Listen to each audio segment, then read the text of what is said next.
Qui est au courant maintenant? Brou, pour venir casser tout un 34 hectares.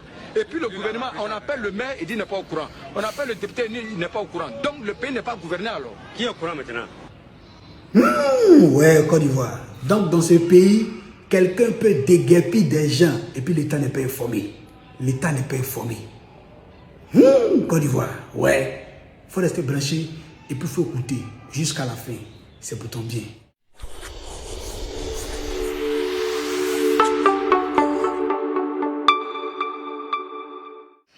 Ici Dabé, 1 minute pour comprendre, une vérité pour avancer.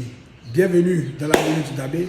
Je suis Dabé Nogbo Wanaminou, le plus jeune président du parti politique dans l'histoire de la Côte d'Ivoire et dans toute l'Afrique. Par ailleurs, anciennement candidat à la candidature à l'élection du président de la République du 25 octobre 2025. Également écrivain, essayiste politique ivoirien. Ah, la Côte d'Ivoire. Aujourd'hui, on va parler d'un sujet important, utile, stratégique, nécessaire et fondamental pour l'évolution de notre pays, la Côte d'Ivoire. La Côte d'Ivoire. Ah, la Côte d'Ivoire. Mais avant de démarrer, je vous invite à regarder cette vidéo.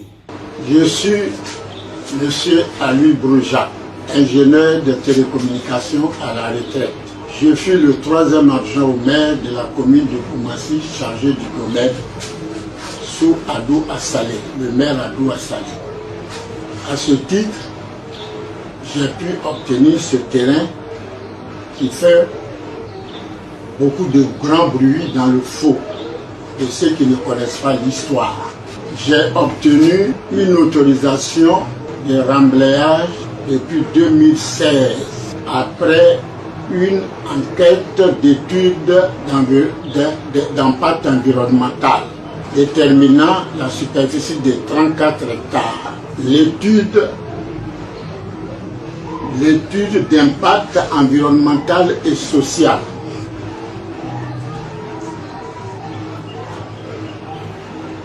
à partir de cette étude, j'ai obtenu cette autorisation m'octroyait 34 hectares à remblayer, dont cette superficie qui vient d'être dégagée fait partie de cette... Ah, vraiment la Côte d'Ivoire. Ah, on vient de l'écouter. On vient de l'écouter. C'est-à-dire que quand toi-même tu l'écoutes là, tu as l'impression que, c'est même pas l'impression même, le gars même, il est tellement confiant avec les documents administratifs qu'il montre. Lui, il dit que lui, il a l'autorisation pour aller faire. L'État dit qu'il n'a pas l'autorisation pour aller faire. Lui, il ment sur l'État. L'État aussi ment sur lui. Bon, entre les deux là, qui dit vrai, qui dit la vérité? Finalement, on ne sait plus. Entre les deux là, qui dit la vérité? Qui dit la vérité? Mais ce qui m'intrigue dans cette histoire-là, c'est-à-dire qu'on a mobilisé des engins. Hein? On a mobilisé des engins. Vous me regardez. Regardez les engins qu'on a mobilisés là. On dirait dans Carabas la sorcière, les fétiches de Carabas la sorcière là. Hein? Il y a comment ça y est même. On a mobilisé tout ça là. Tout ça là. Pour aller casser 32 hectares. Pour aller casser 32 hectares. Mais ce qui est choquant, c'est qu'il y avait les forces de l'ordre qui étaient là pour assurer, hein, n'est-ce pas, on appelle ça comment, l'opération de déguerpissement. Hein, l'opération de déguerpissement.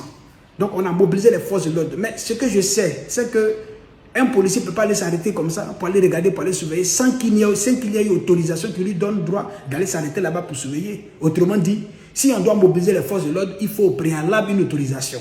Il faut au préalable une autorisation. Ça veut dire qu'on a entamé les démarches pour aller dire qu'on a besoin d'un effectif, hein, des forces de l'ordre pour venir donc assurer la bonne marche de l'opération de déguerpissement. Donc l'autorisation est partie et on sait que dans ce pays, c'est la direction générale de la police nationale. Soit on allait prendre une autorisation à la direction générale de la police nationale ou à la préfecture de police. Parce que les policiers ne peuvent pas se déplacer comme pour venir s'arrêter pour dire qu'ils vont assurer la sécurité. Non, ils ne peuvent pas le faire. Donc s'ils sont venus, ça veut dire qu'il y a eu autorisation. Et peut-être même que le préfet, hein, n'est-ce pas, d'Abidjan, il a eu aussi l'information. Parce que c'est une procédure, ça va passer juste par le préfet d'Abidjan qui va avoir son regard. Mais ce qui est intéressant dans cette histoire-là, s'il y a eu l'autorisation, mais l'autorisation qu'on donne là, il y a des ampliations. Ça veut dire que soit on envoie ça aux différents ministères concernés. Peut-être que le ministère de l'Intérieur est informé. Parce que si on a pris l'autorisation, on va informer le cabinet du ministre de l'Intérieur par rapport à cette situation. Et d'autres ministères concernés, on parle de la justice. Certainement que de l'ampliation, on envoie aussi une copie au ministère de la Justice. Qui sait? Qui sait?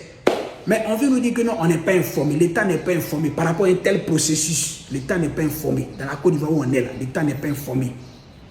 Quelqu'un se lève, il ramasse des machines dans Abidjan et puis il marche et puis s'en va. Et ça fait l'actualité, hein, parce que ce truc-là, ça fait l'actualité. Pendant que ça faisait l'actualité, l'État ne s'est pas saisi du dossier pour voir clair dedans. Pour dire, mais qu'est-ce qui se passe? Qu'est-ce qui se passe à Koumassi? L'État n'a pas eu l'opportunité de faire ça, subitement. Après qu'on ait fini de casser et jeter à la rue plus de 40 000 personnes, 40 000 familles jetées comme ça à la rue. C'est là on vient dire que nous, on n'était pas au courant, mais on le cherche. Un vieillard de plus de 60 ans, on le cherche dans ce pays, lui, il aurait disparu subitement, comme ça il a disparu, on le cherche. Avec, n'est-ce pas, tout le dispositif de renseignement que l'État a, avec le système informatique aiguisé que l'État a, on n'arrive pas à mettre la main sur lui, finalement on ne le retrouve pas, on ne sait même pas où il est. À un moment donné, il faut prendre les gens au sérieux. Mais il est important qu'on puisse le retrouver et qu'il vienne répondre de ses actes. Et qu'il vienne répondre de ses actes. Parce que c'est 40 000 familles qu'il a mis à la rue comme ça. Et ça là, qui va gérer ça? Qui est responsable au final? Voilà la question. Vraiment, la Côte d'Ivoire. La Côte d'Ivoire. Merci de m'avoir suivi. Réfléchis, partage et n'oublie pas, abonne-toi. Oups. Laisse-moi une note en commentaire, des observations, des critiques pour que je puisse m'améliorer. Big up. À bientôt.